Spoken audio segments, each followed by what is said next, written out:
Coming to you from the Forge of Freedom studio in the heart of America. A podcast dedicated to preserving freedom and inspiring personal success. Freedom is born and lives through you, the individual, and it dies in the shadows of tyranny. Motivating our listeners to become well-rounded, freedom-minded people with the body of an athlete, the mind of a stoic, and the spirit of a warrior. The tree of liberty lives on through you, the Forge of Freedom. And now here's your host, Alex Ooley. Hello, everyone, and welcome to another edition of the Forge of Freedom podcast. I'm your host, Alex Ooley, and this is episode 71 of the Forge of Freedom. Today, for Monday Gun Day, I've got Mike Ooley back in the studio. Good morning, Mike. Good morning. Today, we're going to be talking about trainers you should know in the firearms industry.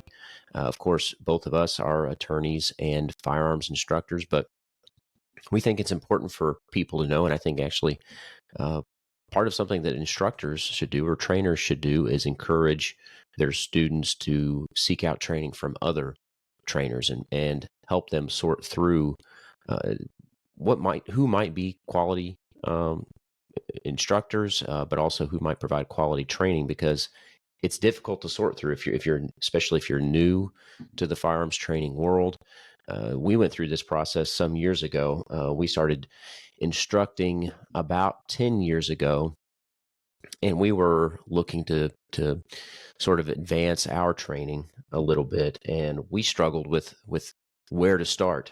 And we want to help. We hope this episode helps you find good places to start and good resources for additional training beyond just your basic pistol class or your state concealed carry permit class if your state requires one. So with that said, Mike, is there anything you'd like to say before we jump into some recommendations about who we think are quality trainers for firearms training? No, I just think this morning what we're going to try to do is give you some information so that you can kind of sort out maybe some folks out there that are primarily good at marketing versus folks that maybe have the underlying assets to provide some training. And the one thing that I would remind people, a lot of people think they don't need training, but you don't know what you don't know. That's the real danger. And with respect to a firearm, it's not a situation. I mean, with a fire, it's okay if you don't know what you don't know in terms of brewing a cup of coffee in the morning. But with respect to a firearm and self-defense, it's a far more serious thing. And I'm reminded, I've got up this morning on my computer, Gunsite Academy, which we'll talk about in a little bit. Jeff Cooper, who we've talked about previously, you might want to look at I'm not sure what the title of the podcast was, but it was about the combat triad. Lieutenant Colonel Cooper was the father of the modern technique of pistol. And one of the things he said is owning a handgun doesn't make you armed any more than owning a guitar makes you a musician. And I think we need to remember that. A lot of times, particularly males, we collect firearms, we get lots of firearms, and somehow the latest piece of equipment or technology or whatever, the newest gizmo that comes out, that's what we focus on, and we don't put our limited dollars into ammunition and training to get better with the firearms that we have. So yeah, that long-winded there, but there you go. That's one thing we see a lot in our classes is a lot of times a husband will attend our class with his wife, just sort of as encouragement to his wife. And he's been around guns all his life. He doesn't need training. He's just there for moral support. And almost inevitably, the wife is shooting much better than the husband by the end of the class. And it's sort of an eye-opening experience, I think, for the male, lots of times, the husband or the boyfriend, whoever it is. But yeah, it's one of those things we routinely see is that, I've been around firearms all my life. I know what I'm doing. But as you get more quality training, the more you realize you need more training. And we talk about that too, right? It's called the Dunning-Kruger effect. It's sort of this inverse relationship between training and a feeling of competence. So the less training you have, the less competent you are at a particular task, the more you believe you are actually good at it. So it's sort of this what is living in the shadow. If you go back to Plato's allegory of the cave, you just don't know what you don't know. Yeah, and then what is it's the folks that are the most skilled tend to have the least confidence in their ability to do things, and the folks that are least skilled seem to have the most confidence in what they can do. Right. I'm not sure what academic principles that notion lies in, but that's seems to be the case. So anyway, let's get into the list of folks that we think are quality, either academies or particular individual instructors that we think folks should look into. Yeah, and can I say a couple things first about that before we even get started? Number one, I mean, this is not an exhaustive list at all. Most of these, if you're familiar with the gun community at all, you're going to recognize a lot of these names or a lot of these places. This is not in any way intended to be a comprehensive list. Most of these folks that are institutions we're going to list, a lot of them we've been to, either me, Alex, my wife Doris, or my other son, Alex's brother, Ryan, have been to one or more of these, or not one or more, been to most of these folks, or met them or know of them. But there are lots of others out there. Also, keep in mind, I mean, a lot of these it's expensive. I mean, it's going to cost you, we're going to mention Gunsite. It's going to cost you $18, $19, almost $2,000 to go to one of their training programs, which lasts a week. It's worth it. But then you're going to spend, I think ammo's gone up again with the stuff going on in Israel, but you're going to spend $300 or $400 on ammo, and then you got travel and food. So it's expensive. So we want to give you I want to say a couple things about just selecting instructors. Once again, long-winded again, but when you look for instructors, as Alex said, and one thing that's a good thing to look for is a certification. For instance, there are lots of folks out there that are certified by the NRA to teach classes. It may be just a basic pistol class. It may be more advanced, quote, advanced, in quote, use that word skeptically. I'm not sure there's any advanced skills necessarily, but that's a topic for another podcast. But look for some certification. Also look to see if they've written. They have a blog. Do they have YouTube channels that are more than just marketing and screaming? Have they written a book? But more importantly, look where they've trained. If they simply have some certification and that's it, and they haven't trained, probably at least at some of the places we've listed, you might want to, I certainly would consider that and give the plus to some other folks who have trained and trained continuously at some well-respected institutions. Yeah, and you mentioned the NRA. The NRA certification isn't terribly difficult to obtain. So that's a start, but that doesn't necessarily mean the person is going to be a quality instructor. In fact, we struggled with this, finding a good quality, just basic pistol class. That was 10 years ago. I think there are more today, quality basic pistol classes. But even if they're NRA certified, for instance, just by example, see what kind of other training they have. They should have more training than just the NRA certified certification, rather. Have they trained at Rangemaster? Have they trained at Gunsite? Have they trained with Massad Ayoob? Do they have other training outside of just the NRA certification? That's an important thing to look into. And I see a lot of this, and I think you'll agree with this, Mike, but I don't want to put words in your mouth. You'll certainly say if you disagree. But there are lots of instructors out there who are simply former military, former police, and they have no training outside of whatever experience they had in those occupations. And some of them are very well trained. But for instance, if you're just a former police officer, you more than likely didn't get very much training that was provided by your department unless you sought it out on your own. And there are lots of officers who do that. But just by virtue of having been a police officer does not make you a qualified or a quality firearms instructor. So look into what training they've had outside of just their basic certification, whether it's the NRA or otherwise, and whether they were former military or police. Yeah, I would definitely do that. I mean, I'm former military, but that does not equip me to teach civilians firearms training classes. Not to say, I mean, I learned more in the military during that 4 years than I did in undergraduate college and law school and the whole thing. But it doesn't necessarily qualify someone to teach classes. Yeah. And just because the person is a police officer doesn't either. As a matter of fact, a lot of these programs we're going to talk about, if you complete one of these programs, you'll have more training than most police officers have. And I've been around police officers. Some of them are purportedly SWAT cops. Don't get me wrong. Some SWAT cops are squared away. Some, I think, just got a T-shirt. But anyway, that's another story. But some of them are squared away. Some of them aren't. So you got to do your own vetting as far as that's concerned. And I'm going to mention one other thing. We're talking about firearms today. And I think that one thing that we neglect sometimes as folks who push firearms instruction, we've got to make sure we emphasize people get first aid training. Not just, make sure you know how to do CPR, but get your first aid training as well. And a lot of these places we're going to mention, they have tactical medicine classes. So make sure you know what's going on. I know you took one with Greg Ellifritz that you did actually a video on. It was excellent.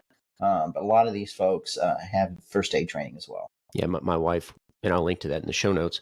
My wife, Whitney, and I went to train with Greg Ellifritz in Ohio, and we took his trauma first aid and system collapse medicine class.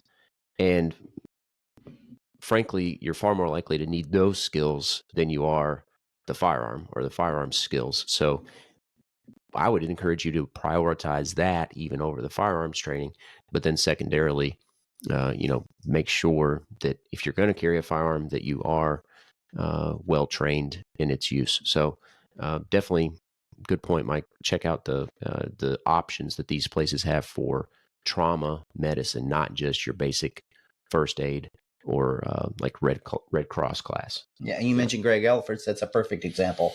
Was a police officer. He retired, I think, is technically his status with respect to law enforcement, but obviously an extremely squared away trainer. Yeah.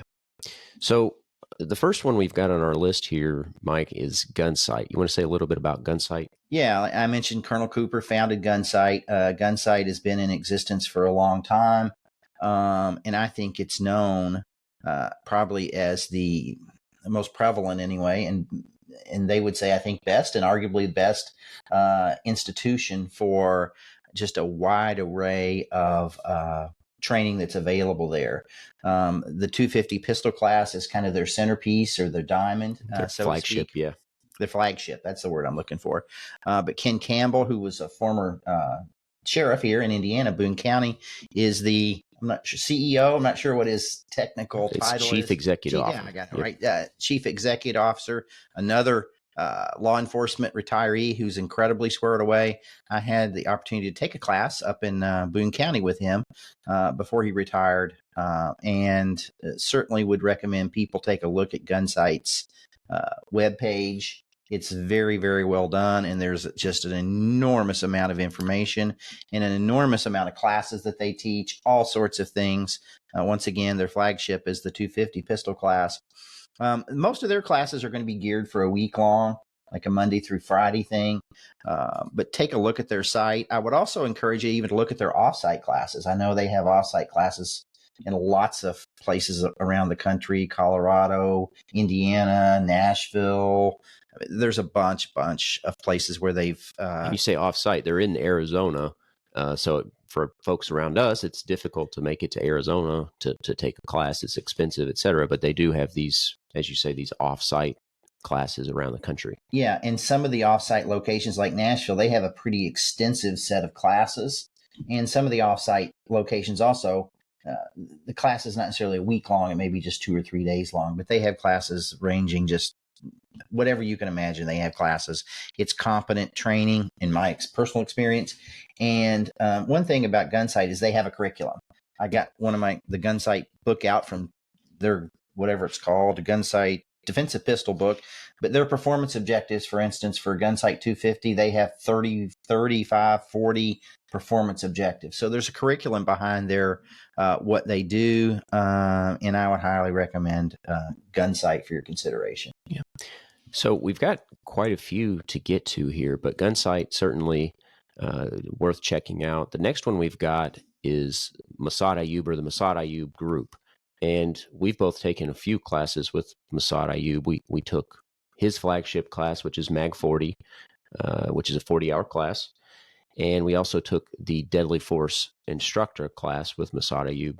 Both classes we took in Florida, but he also teaches around the country as well. He has one in Indiana and all over the place. I mean, he goes to Texas and Mississippi, and he's been to South Dakota a couple times, and he goes all over. So I will link to his class list that he keeps on his website. And we'll link to all these, of course.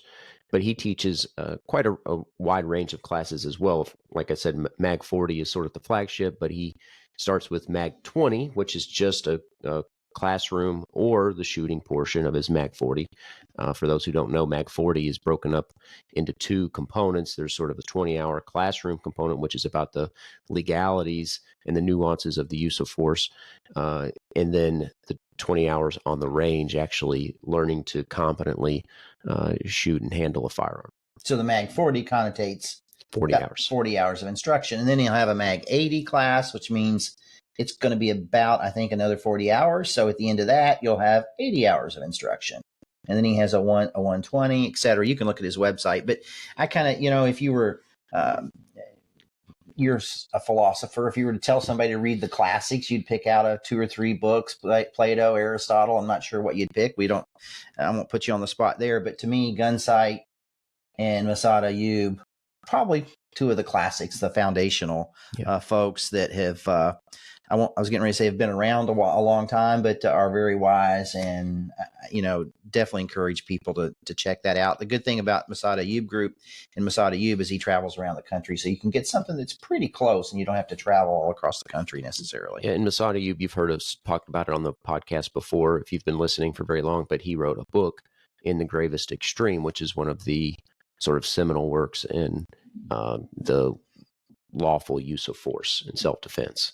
Yeah. So, and he's written lots of books, but that's the beginning and probably the best still in my estimation. Right.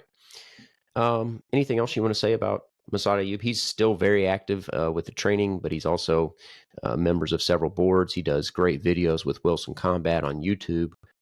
So he's got lots of not only classes, but lots of content available for your consumption out there. He writes for Backwoods Home Magazine.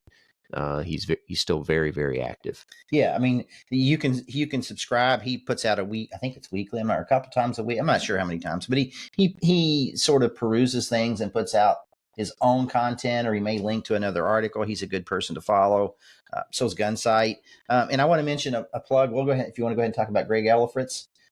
Greg puts out every week, almost every week, a knowledge dump. Greg Ellifritz does, and that is phenomenal. If you want to kind of somebody that just synthesizes everything that's out there in terms of training or things you ought to know about or think about, his knowledge dump every week is where you ought to go, because he spends an enormous amount of time going through and getting rid of all the junk and letting you know what's kind of important to take a look at. So that's another trainer we would talk about, Greg Ellifritz, that we've had experience with. Yeah. So Greg, as you mentioned, he is a retired law enforcement officer from Ohio. He now lives in Texas, but he still teaches quite a few classes in Ohio and around the country. He teaches not only firearms classes, but as we mentioned, he teaches the tactical first aid and system collapse medicine class, along with ground fighting and hand-to-hand combat and lots of other classes. So we'll certainly link to him and his website. But as you mentioned, one of the best things he does online anyway is this weekly knowledge dump, which is our weekend knowledge dump, which is where he triages content from other folks so that you can have it in a form that's easy to access. Yeah. So, and he posts that out on Facebook, I think on Twitter, but then also on his website. I really enjoyed the class that you and I took together with him. Unthinkable with Dr. April. Yeah, unfortunately, Dr. April's stuff is still out there. It's I'm not sure where it's at. The link I think you have that link where a lot of his material is, but unfortunately he passed away. Like I said, unfortunately we lost somebody that we'd trained. I'll say a lot with is Tiger McKee, and he passed away this last year too. So he was a great trainer as well. Tiger McKee was. Yeah. Dr. April's, if I can remember, I'll link to this as well. I didn't have this in my saved link, so I'll have to remember to go back to it. But David Yamani is the author of Gun Culture 2.0, which is also a great book. He's not an instructor, or at least he doesn't do it regularly. He's an academic, and he's a sociology professor, and he writes about gun culture. And he's sort of developed this new theory that the new gun culture is different than the old sort of, Western gun culture, more old-fashioned gun culture, and that there's this new gun culture that people like us, instructors, and those who are interested in firearms need to be aware of and cognizant of. So definitely check out David Yamani as well. But he compiled a lot of the resources and content produced by Dr. April, which is really interesting. So I'll try to link to that as well. The next one we've got, and I should say I didn't mention it, we mentioned Greg Ellifritz, but his company is called Active Response Training, and that's the website. It's activeresponsetraining.net. But that should come up if you just search for Greg Ellifritz as well. The next one is Rangemaster, and this one is founded by Tom Givens, and he's still an active instructor, but he was based in Memphis, Tennessee. And the great thing about Rangemaster is that they have an instructor program, and Rangemaster has lots of certified instructors around the country. And chances are, if the person is a Rangemaster certified instructor, they know what they're doing. So if you're looking for quality instruction in your area and you see that the instructor is certified by Rangemaster, there's a good chance that's going to be good stuff. So as a matter of fact, for instance, locally, that's a good time to talk about. Yeah, we have one in our area. His name is Marlan Ingram, and he's the lead instructor over at Openrange in Crestwood, Kentucky. We're in southern Indiana, just across the river from Kentucky, and he's a great instructor over at Openrange and offers quite a few classes, but he's of the Rangemaster ilk. So yeah, I've never trained with him. I've actually not trained with Tom Givens. Doris has and Ryan has, and it goes without saying it was a great experience for them. But Marlan, I don't know him personally, but I've watched enough of what he's read and what he says on some YouTube videos, and I know what his training experience is and his philosophy of training, where he's trained. So I would feel confident. Matter of fact, I've talked about going over and getting some training myself from him. Yeah. So, yeah. And Tom Givens, Rangemaster, they put out a monthly newsletter that's a great resource. It's kind of like the weekend knowledge dump from Greg Ellifritz. It just a gold mine of information, and would certainly encourage you to go to rangemaster.com, and they have a menu at the top called newsletter where they save all of their prior newsletters. And just because it's an old newsletter doesn't mean it's not a good one anymore. So I'd encourage you to go back and read through some of those. It's excellent content, and I'll link to that as well.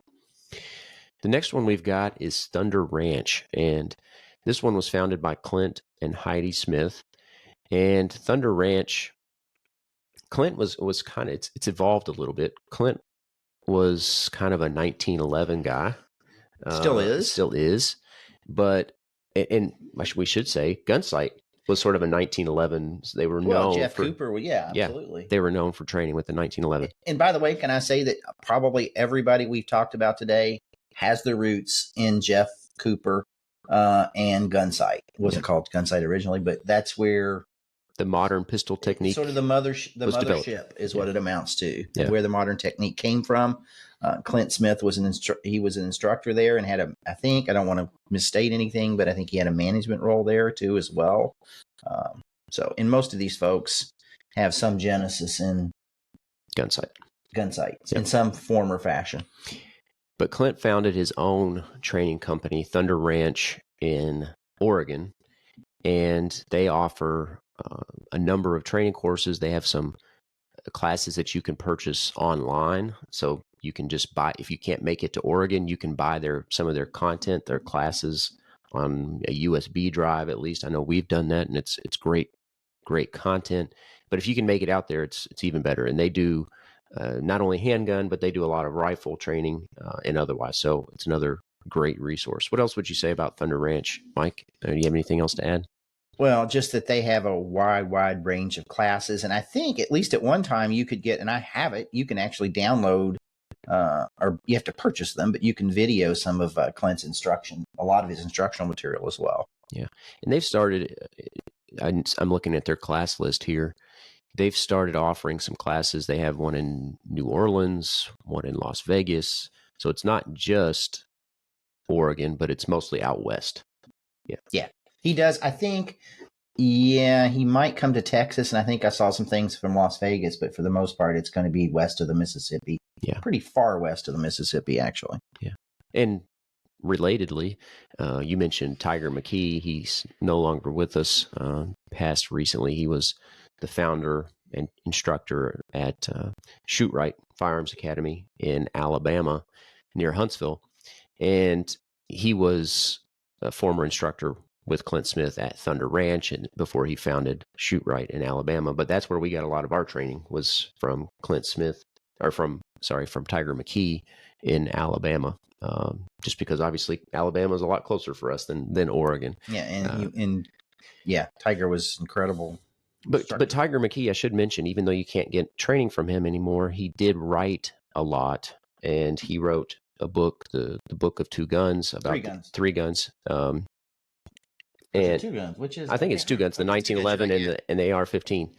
But he also produces content with Gun Talk. He produced quite a few good videos with Gun Talk and wrote a lot. What was the publication that he wrote for? I'm blanking on the name of it right now. The Tactical Wire. The Tactical Wire, that's right. Yeah. And he wrote a lot of great content for them. So. And they still publish, by the way. So every once in a while, they have an article, an older article. It shows you the old things don't go away. They'll publish an article that he's written, and those are great articles. Yeah. So, like I said, even though he's not available for training anymore, he left a legacy with lots of great content, and encourage you to check that out. And can I mention too? I mean, one of the things that turned us on to Tiger McKee, because he didn't market as much as some of our other organizations, but what's Gun Talk? Tom Gresham. Tom Gresham, yeah. Tom Gresham's Gun Talk. I think Tom was a real fan of Tiger. I think that's an understatement, actually, and respected Tiger as a trainer and a person. But that's what turned us on to Tiger, and we went down there and made lots of trips down to Alabama, northern Alabama, for training. But Gun Talk, Tom Gresham and his son, Ryan, I think it's Ryan. Mm-hmm. And I've never been, but they have a training organization as well, and I can't imagine that it's not top notch. And it's on this east of the Mississippi, just barely. I think in Louisiana, right? Yeah. So that might be something else you take a look at. And I would certainly encourage you to, if you want to be a well-informed gun owner, Gun Talk is a good radio show to listen to. It may not be available in your area on the radio necessarily, but he's got a podcast, and it comes out every week. Sunday afternoons late, it comes out, and you can listen to it. Yeah, and if you want to listen live, they have links on their website to live streams online. Okay. So even if the radio doesn't broadcast in your area, you can still listen live online. The next one I want to mention is Mike Seeklander, and he has a company called Shooting Performance. And Mike is another one of those instructors that has just a wide range of material and content available online, but you can also train with him in person. He's a former Marine and former Air Marshal. Is that right? Yep. And he's produced a lot of content by podcast and by video on YouTube and elsewhere. But he's a great resource for firearms instruction as well. I think he's in Oklahoma. Yeah. He's also a great resource for knife fighting. He's very competent with a knife. So if that's something you're interested in, check him out for that as well. But it's Mike Seeklander, Shooting Performance. The next one is Rogers Shooting School. Bill Rogers, primarily known for his rifle training, but he also has a lot of handgun and combat skills classes down in Georgia. And great training, very intense. He's known to emphasize speed a lot, especially with the rifle training, but I think also with the handgun. My brother, Ryan, took the rifle class with Bill Rogers a number of years ago. My brother was in the military. He was in the infantry, and he went to Rogers Shooting School. And even though they trained quite a bit with the rifle in the infantry, Rogers Shooting School was a significant challenge and certainly honed Ryan's skills significantly. Yeah, and Ryan, I think, would sing the praises of these classes, and it's not easy. Okay, and that brings up one thing that we're going to mention. We'll give folks a link to, for instance, we think the NRA basic pistol course is a good place for folks to start. Most of the places, certainly Rogers Shooting School, if you're new shooter, just bought your first AR, or have not had any training whatsoever, probably not a place you want to go. That's probably an understatement. But with respect to all of these, you need to have some basic competency in terms of gun handling, the safety rules. If you don't know those, we won't make this too long, but you need to have some basic competency before you go to these other schools. Just so you can get the most out of them, if nothing. I mean, if you're going to spend $2,000 to go to Gunsite, make sure you don't need to learn the basic safety rules. As a matter of fact, I know Gunsite now has I don't know what they call it. It's a pre-course course. Like on if your 250 class starts on Monday, they have a course that you can go to kind of bring you up to speed on Sunday. But make sure you have some basic training. And I would encourage you to at least complete an NRA basic pistol course before you go to any of these schools or these instructors that we've talked about so far. And even more so with Rogers Shooting School, you need to be more than just your basic. They have a basic class. I'm not familiar with it, but again, you could probably get more out of it if you had some training ahead of time. But look into that. If you have any questions about whether or not you're ready to go, call them and ask them, what sort of experience should I have before I attend one of your classes? Because even their basic class may be a little overwhelming. I don't know. It may or may not, but certainly would want to know that before you go. The next one, and I mentioned Marlan Ingram earlier from Openrange. In a similar vein, Akil Cater and Tiffany Johnson, they are Rangemaster protege, so to speak, and they have a training academy called Citizen Safety Academy. I think it's in Murfreesboro, Tennessee, and we've never trained with either of these folks. We know Tiffany Johnson. We took Mag 40, I believe, with her, and maybe was she a Deadly Force instructor as well? I can't recall. Or maybe it was one or the other of the classes that we took with Massad Ayoob. Deadly Force maybe instructor. I'm not sure. She was at one of those courses. Very competent, incredibly intelligent, and I can't imagine that she wouldn't be a good instructor. She actually taught a little bit and spoke at Deadly Force instructor, but not about firearms training. Really, it was more about sort of how to give good presentations, and she gave advice about how to be a good instructor, more or less. So definitely check them out. I've never trained with Akil Cater, but I've heard great things about him, and his credentials are impressive. He's got a lot of training and experience, and this is somebody actually that Greg Ellifritz recommends. So I can't imagine that if Greg Ellifritz recommends them, that they're not excellent instructors. You might be a good time to talk about Lee Weems, speaking of somebody that we were in Deadly Force instructor program with. Yeah, Lee Weems is from Georgia. He's a sheriff down there. I think he's still a sheriff down there. He was anyway. But he has a podcast as well. And I'm blanking on the name of his podcast, but I'll try to. That's another one I'll have to remember to go back. His organization is the Citizen Safety Academy. I know that. But I don't know can't remember the name of his podcast. They're good deep podcast.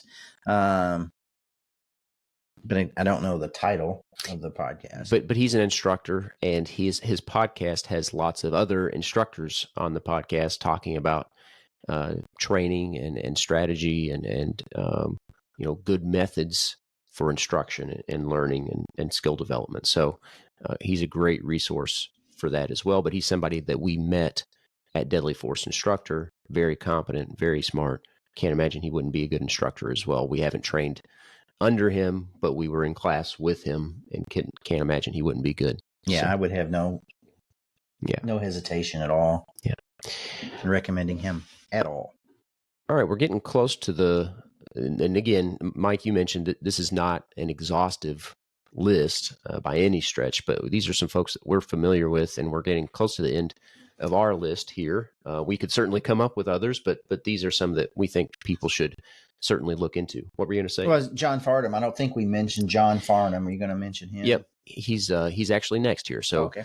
He is founder of Defense Training International, and he's another one of those that kind of like Tom Givens, Clint Smith, Ken Campbell. I mean, he's sort of in that generation of instructors, and I think just his experience and breadth of knowledge is incredible. He's a Vietnam veteran, and his initial experience with fire, well, I shouldn't even say that, but he learned a lot from Vietnam, I'm sure. And I'll leave it at that. One thing I'll mention about him, a couple of things.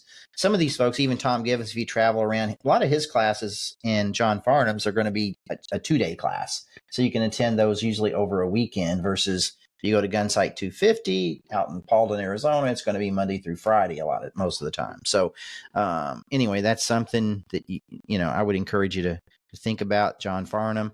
One of the things I always, and I don't read them every day, but he has this thing called Quips, Q-U-I-P-S. It's little blogs. A lot of times there'll be quotes from other people, but they're not so much they're more philosophy than they are technical training, but they're sort of interesting. I was looking here at his website from the 19th of October. He's got a quote from Dorothy Allison, The Art of Half Truth, and it says, "Things come apart so easily when they have been held together with lies." Anyway, he has a whole article blog, but I always enjoy reading his clips on his website. But I'm looking at his class schedule here. He was in Tip City, Ohio earlier this month for defensive handgun. He was in New Jersey. Actually, he's in New Jersey today for advanced bourbon rifle. He's going to be in Montana, Florida, Texas, Arizona. So he's all over the place. So you'll have to look up his class, and I'll link to his class schedule, and I'll link to that in the show notes. But he travels around, so he's not just in one location. I think a lot of times there are instructors, more regional instructors, who host him and host his classes. So he's a traveling instructor, and certainly one worth trying to train with. The last one we've got on our list here, and we haven't trained with John Correia, but John Correia is the founder of Active Self-Protection, which is, he has a website, activeselfprotection.com, and I think he's the most popular gun tuber, I think is the phrase, but the most popular YouTuber in the gun world. He analyzes self-defense or use of force incidents online. He watches the video and goes through them based on the principles of self-defense, and they're excellent videos. So if you don't train with John Correia, at least go check out their YouTube channel and their website. That content is excellent content. And a lot of times, as a matter of fact, Greg Ellifritz links to his content in the weekend knowledge dump. So just by virtue of going through Greg Ellifritz weekend knowledge dump, you'll run into John Correia quite a bit. We've never trained with him, at least with firearms training. We've been to some of his lectures he routinely lectures at the NRA annual meeting, and those are excellent. But he's been to Massad Ayoob group deadly force instructor. He's got a Rangemaster instructor certification. He's been to Force Science Institute. So he's a guy with lots of great credentials. He's a great presenter. Can't imagine that he wouldn't also be a great firearms instructor. So certainly check out his content. Anything else you want to say about John Correia? No, like I said, his YouTube, almost always, never agree with anybody all the time, and it certainly doesn't mean I'm right, but almost always agree with his analysis with respect to the use of force on his YouTube channel, and given his credentials and where other folks he's trained with, I can't imagine that it wouldn't be very, very, very good instruction. And one thing I'll just point out, I'll mention almost everybody we've talked about so far, it's going to be the training is going to be with respect to gun handling, marksmanship, and the use of the firearm. It's not going to cover the legal stuff. You get the legal from watching John's YouTube channel, but Massad Ayoob is the only one that has, with Mag 40, you're going to get about 20 hours of instruction on the use of force, just classroom work, and the legal aspects of that. Yeah. So keep that in mind. But the most important thing that a lot of times you don't get in a basic class that you get from a lot of these instructors is not just the marksmanship and the gun handling, but it's the mindset. It's where's your headspace during the gunfight, because you're in a fight for your life. Yeah. And that's one of the most important things that these folks bring to the table that a lot of other instructors don't. It's not just about the marksmanship and the gun handling. Those are important, extremely important, but what's the mindset and that mindset that these folks can help you improve is incredibly valuable. Yeah, and you've just mentioned Colonel Cooper's combat triad, which is marksmanship, gun handling, and mindset. If the instructor you're talking about is not familiar with that, then probably a clue about your search. Yeah. All right. So like we said, this is not an exhaustive list by any stretch, but this gives you lots of resources to consider and to look into. Like we said at the beginning,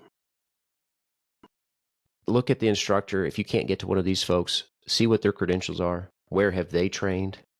And, just be careful about who you get instruction from, because you want the class to be safe, number one. Yeah, absolutely. But number two, you don't want to learn bad habits, because it's harder to sort of undo those bad habits that you learn than it is to start fresh and learn it correctly the first way.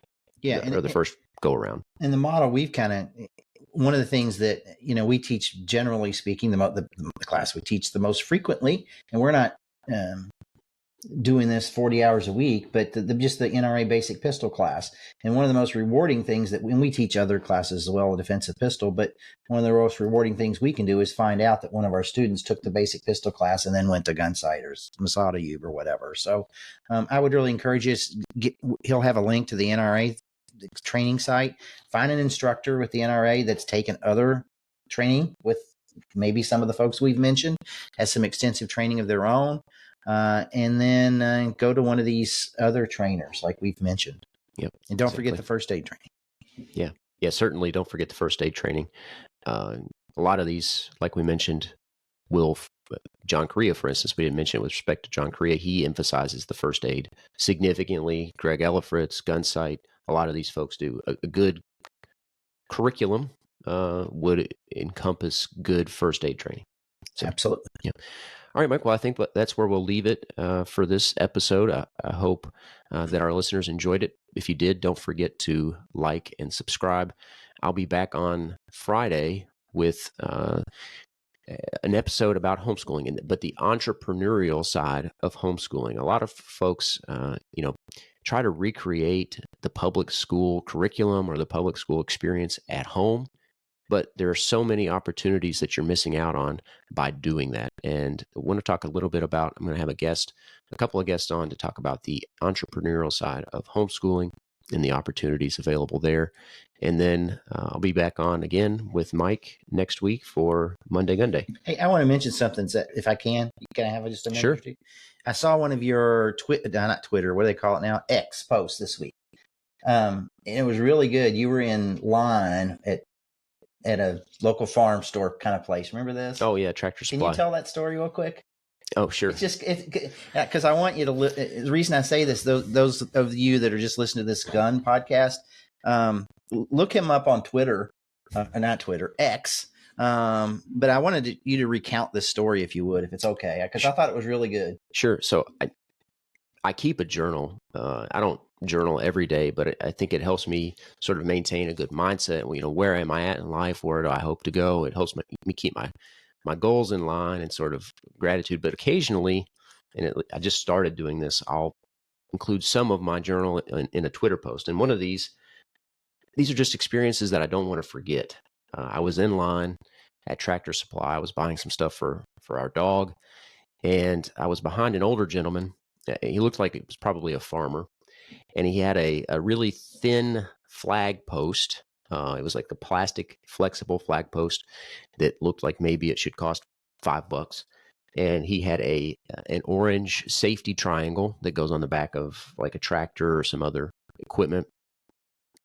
And he had a cup, a little metal cup. And the young gentleman at the counter, he may have been, I'm guessing, 19 years old, maybe. And he rang him up and he said the total, 60 some odd dollars. I can't remember exactly what the total was. I think 64 in here, whatever. Yeah. And the older gentleman sort of recoiled a little bit and grimaced. He was like, $64 or whatever the total was. How could this be $64? And the young man behind the counter went through the list and said it was this much for the cup and this much for the safety triangle and this much for the flag, and it all added up.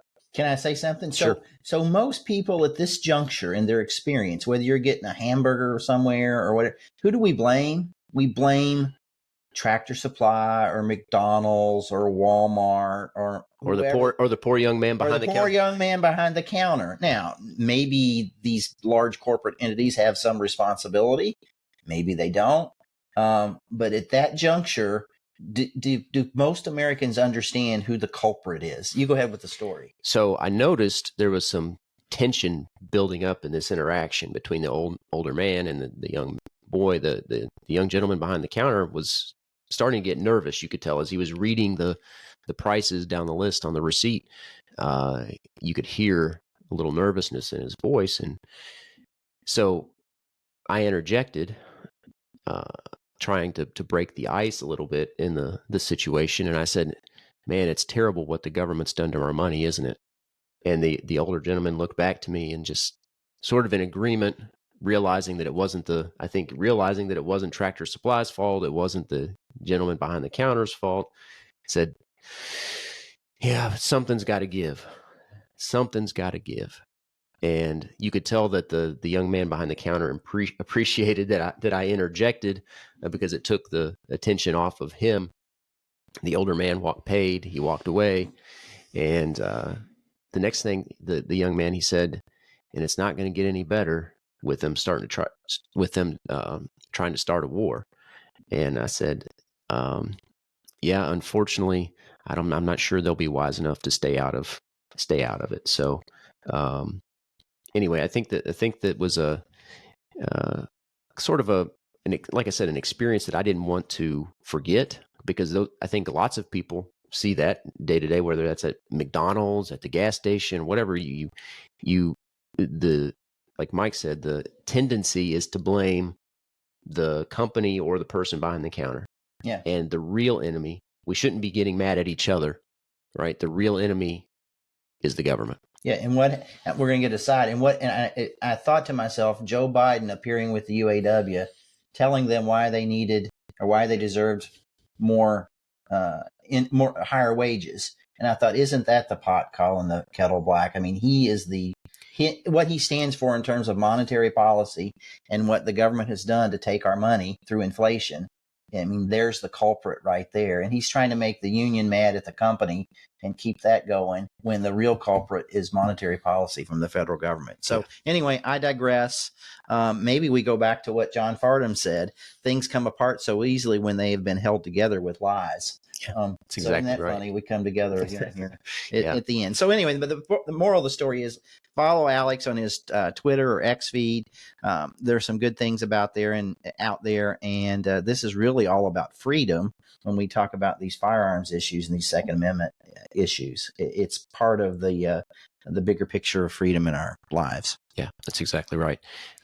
So yeah, definitely follow us on Twitter or X. And of course, check out our website as well, forgeoffreedom.com. And of course, the podcast is available by video on YouTube, Rumble, and Facebook, and then by audio on all of the most popular podcast streaming platforms. So I hope all of you enjoyed it. Don't forget to like and subscribe if you did, to help us spread the message of freedom. And until next time, remember, you are the Forge of Freedom. Thanks for listening to this episode of Forge of Freedom. Be sure to subscribe wherever you heard this podcast so you never miss a future episode. For more information or to connect with Alex, you can go to forgeoffreedom.com or follow him on Twitter at Forge of Freedom. Until next time, remember, you are the Forge of Freedom.